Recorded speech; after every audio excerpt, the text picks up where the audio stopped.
కానానీయ స్త్రీ హద్దు దాటింది విశ్వాసంలో.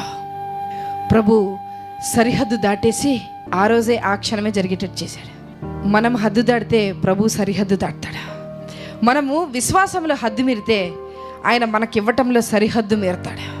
నువ్వు హద్దు దాటి వచ్చి ఇచ్చే ప్రతిదానికి, నువ్వు స్థాయి దాటి ముందుకొచ్చి ప్రార్థన చేసేదానికి, నువ్వు నీ విశ్వాస హద్దులు మీరి విశ్వాసంలో నిలబడేదానికి ఆయన ఇంకెంత ఇవ్వాలనుకుంటాడండి.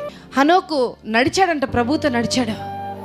ప్రభు అన్నాడు, హనోకు అందరూ ప్రార్థన గంటతో ఆపేస్తే నువ్వు దినమంతా నాతో గడుపుతున్నావే, ఇంత హద్దు దాటావు.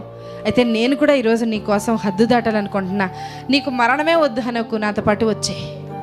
ఎవరైతే ప్రార్థననే హద్దు దాడతారో, ఎవరైతే విశ్వాసం అనే హద్దు దాడతారో, ఎవరైతే వాక్యం అనే హద్దు దాడతారో, ఎవరైతే సంఘం అనే హద్దు దాడతారో, ఎవరైతే ఇవ్వడం అనే హద్దు దాడతారో వాళ్ళ కోసం అంట ఇలాగ జరుగుద్దంట.